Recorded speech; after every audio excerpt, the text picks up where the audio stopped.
Hi guys, and welcome to my new video, and today I want to share with you the process that I take for creating artwork in Procreate app. So I decided to take part of the Draw This in Your Style challenge, and I found this beautiful, amazing character by the artist on the left. That's their Instagram page, and yeah, I found this character. I fell in love with her, the one on the left. That's the one I decided to take on. And today I just want to share with you a video on how I got there and drew her in my style, in my process, and just overall the fun I had and the tips I wanted to share with you. Okay, so I'm going to keep the artwork on the left. You should definitely check out this artist if you think you would love to see more of their work on your feed, and just follow them on Instagram. So I started with a sketch, obviously, and it was just a very loose sketch, and I did it on the symmetrical grid system, right? So in Procreate, you can create symmetrical drawings, and that's what I started with because obviously a face is quite symmetrical, especially if it's looking straight at you. But then I lowered the opacity of the layer, and on the new layer, as you can see, I made some adjustments. So, as much as symmetrical faces are great and fun, the truth is that to really bring interest to your character or to your drawing, it can't just be completely symmetrical. There has to be some parts that are not exactly the same, and that's what's going to give it interest and believability and realism or whatever, right? So because nothing is exactly the same, that's very digitalized. So I just kind of went ahead and decided to do this sketch. I guess I wasn't trying to make it perfect. As you can see, the lines are still very loose and exploratory. I just wanted to kind of figure out for myself what are the major shapes, how are they working together, what does the big picture look like. And so yeah, I wasn't trying to do a linear drawing that's super perfect, just a sketch. And I did the eyes. I drew her eyes because it's going to help me position every other aspect of her face if I know where the eyes are. So I just kind of drew them first, and then they will disappear. And I was kind of struggling a little bit with a horn because on the left in the sketch, the horns look really cool. My horns look way less cool. It's probably the second time in my life that I'm drawing horns. But it's cool to take on challenges, you know? If you haven't drawn something, you might not even realize that you haven't. So drawing new things is always fun and it helps you improve.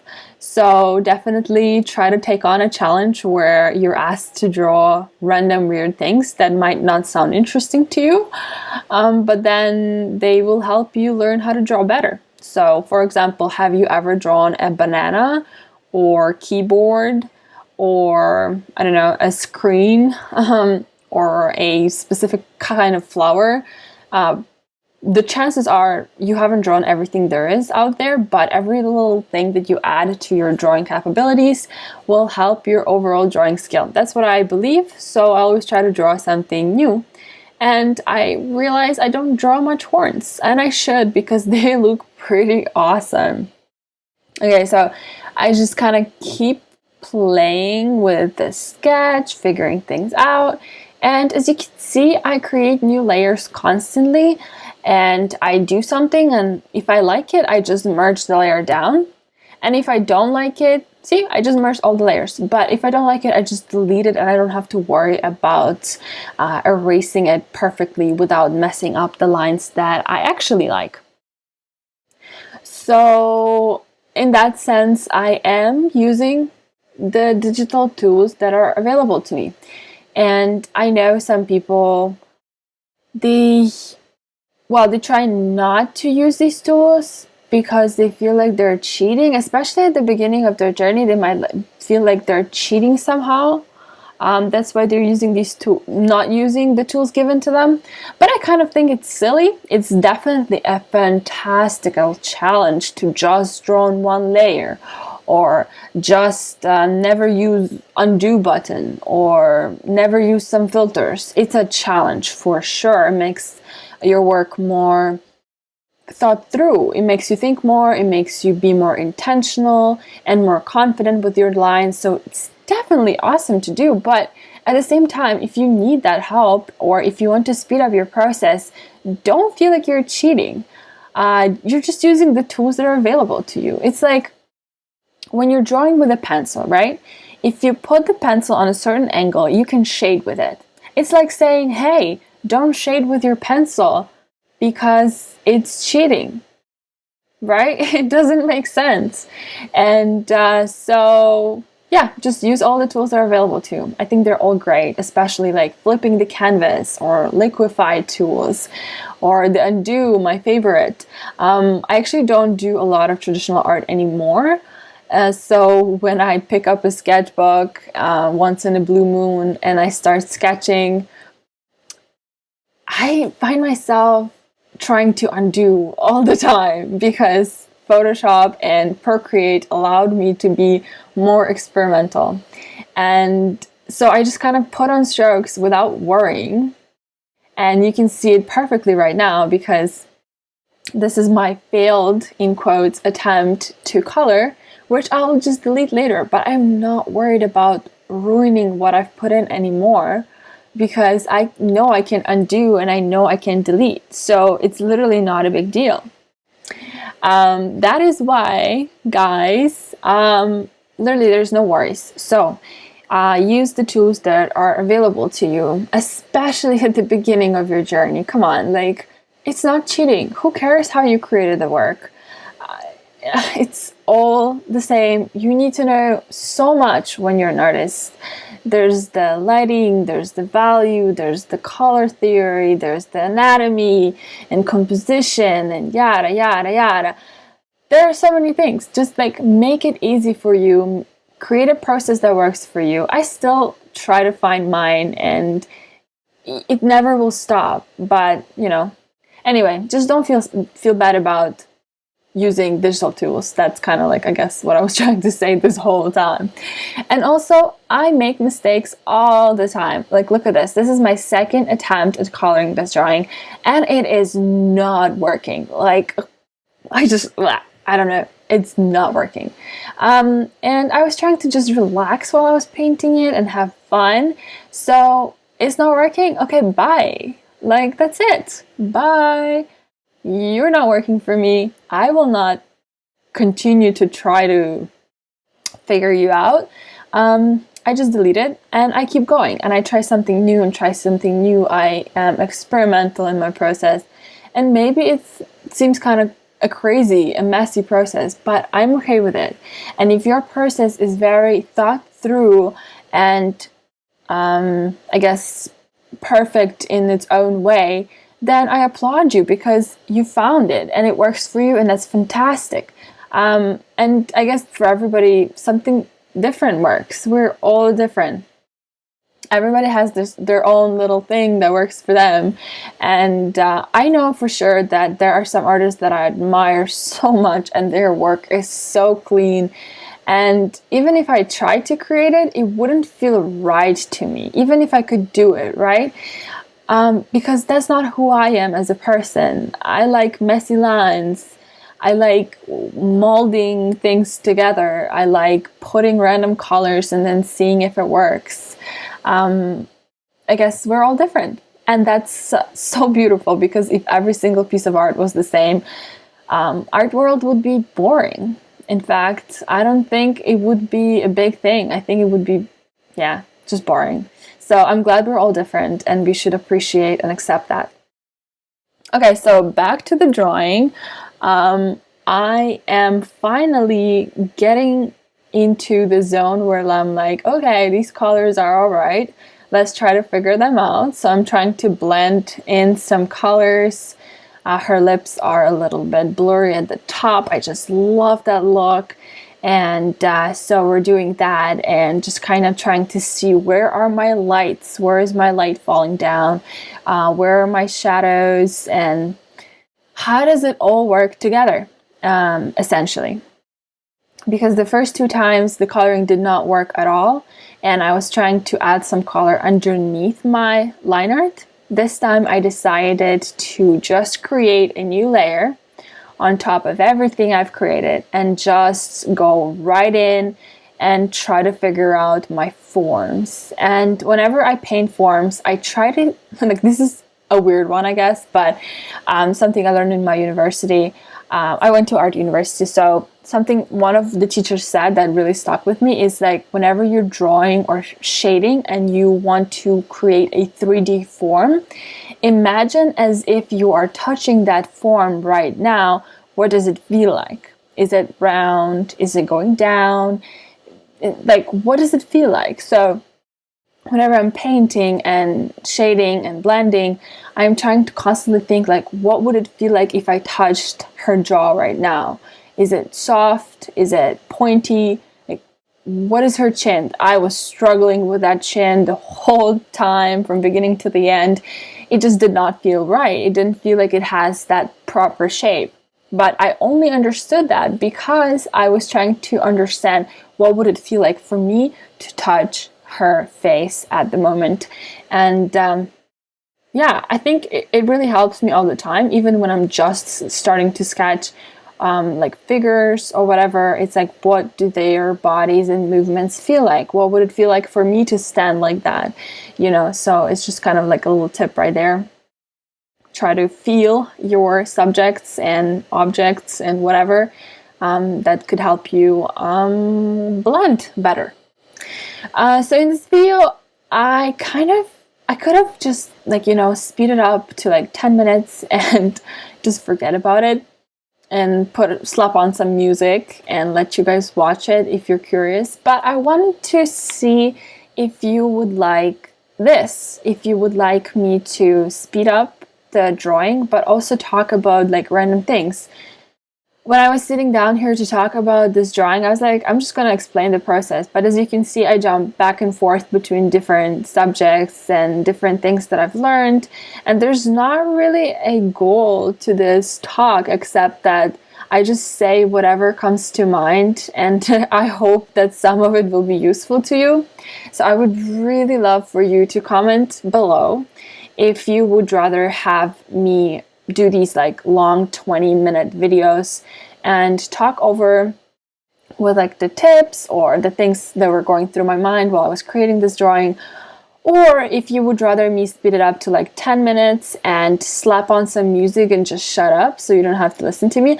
By the way, you can always turn the sound off and just turn on some music if that suits your boat better.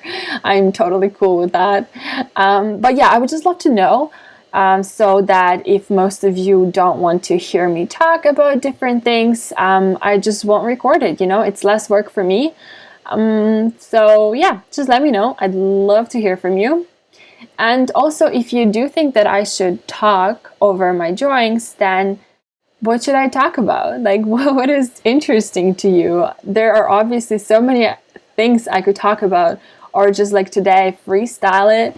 But yeah, I'd love to know. So let me know. Let's maybe talk a little bit about my process with the coloring. So I create new layers all the time, slap them in, see if it works. If it doesn't, I change the opacity of the layer. I change the hue, saturation, brightness with the adjustments. And I just try to make it feel right. And then if it feels right, I merge it down and then create a new layer and paint on top of that. So I constantly protect myself from making big mistakes by working on new layers. But also when I'm happy with something, I just merge down and move on. I don't think too much about it.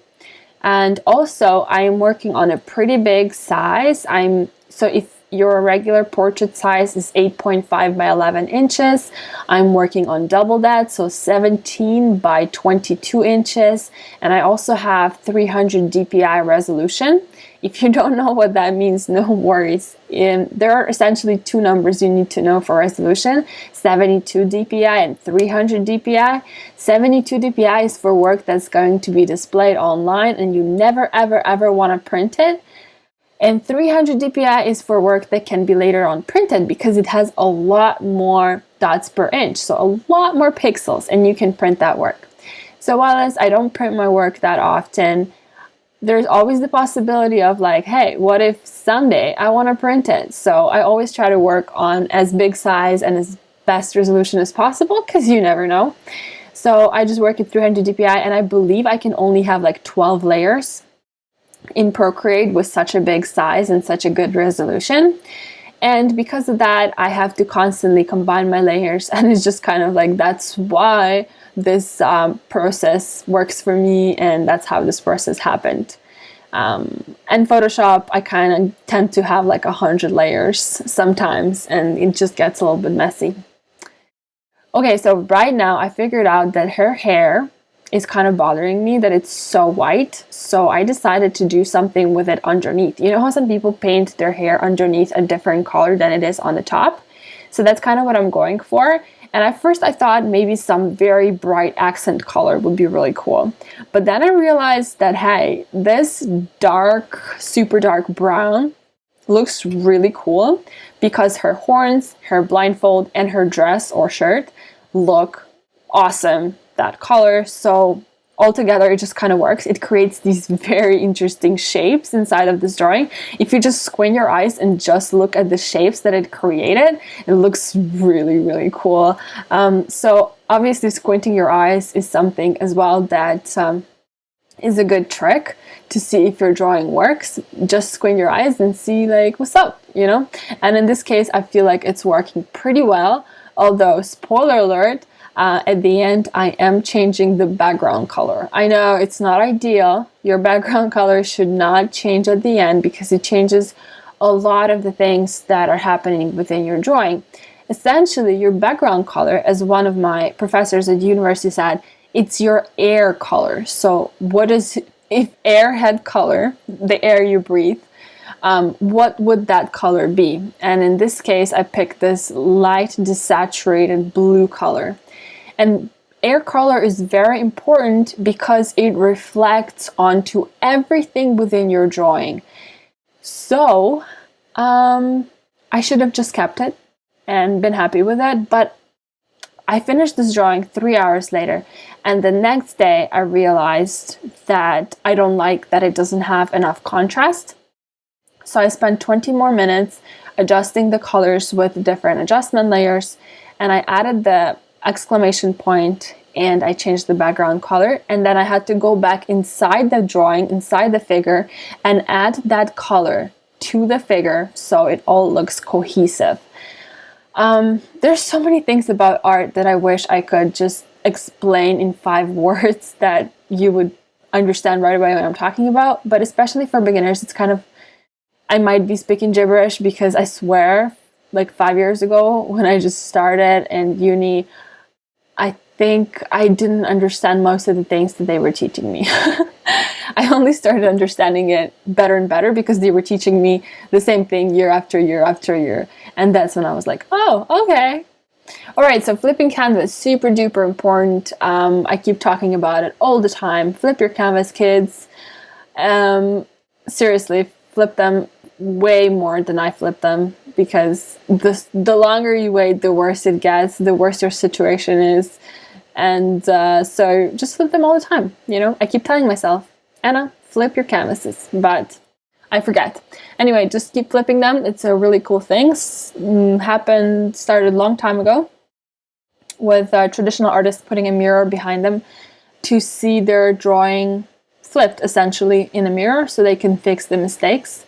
But we don't have to put a mirror. We just have to press flip canvas and we're good to go. So yeah, flip your canvases.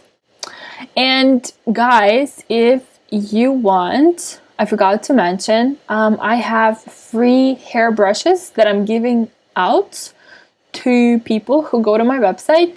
My blog is called yourartpath.com.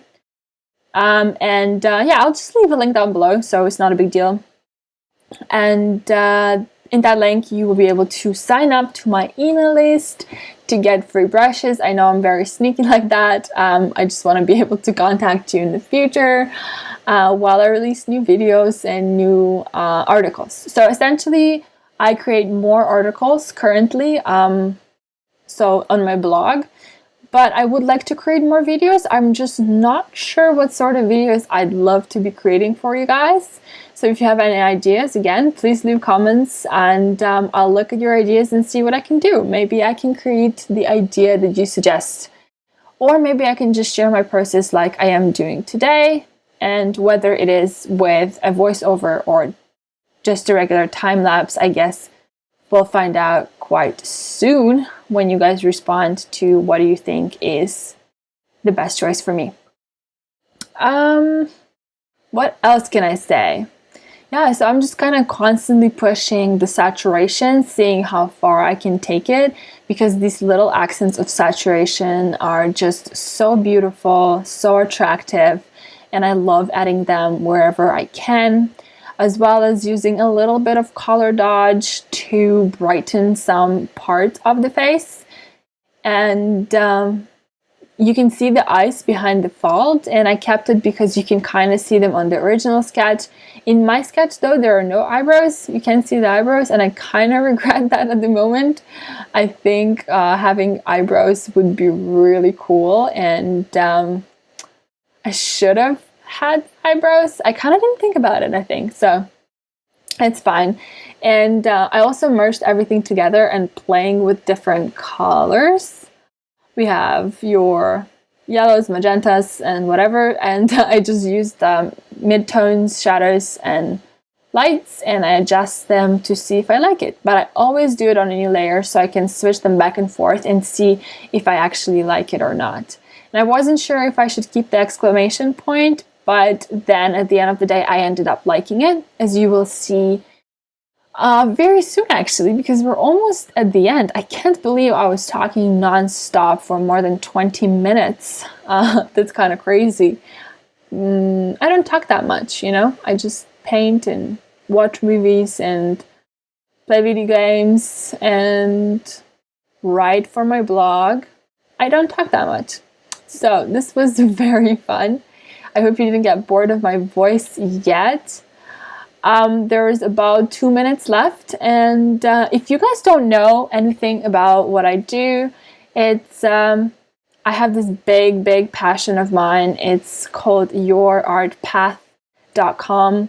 It's my blog that I've been working on since 2017, and we have over 6,000 amazing people who are reading that blog. And well, we have way more than that, but people who signed up to the email list and are receiving notifications from me whenever I post something new. I am so grateful for all of the 6,000 of you at the moment of recording this video. So if you're one of them, thank you so much, and I appreciate every single one of you. If you're not on the email list yet and you would love to receive notifications from me, then you can always sign up at my blog. I'll leave a link down below. There are, of course, some freebies that come with it. We actually have a very popular 7-day drawing challenge that you can sign up to. We'll also leave a link below. And it's pretty much an email sent to you every day for 7 days with a drawing challenge, with a drawing prompt. And yeah, if you would love to go through it, people love it. And I think it's pretty cool. So at this point, I'm done with the drawing. I spent a little bit of time editing it the next day. Here's what it looks like at the end. I think it turned out quite fun, quite energetic, and saturated, which I love. So for sure, check out the artists whose concept belongs to them. They are so great. And also, if you want to check out my Instagram and my website, you can do so at yourartpath and yourartpath.com. Thank you so much for watching. Hit the like button and comment, and I'll see you soon. Thank you. Bye.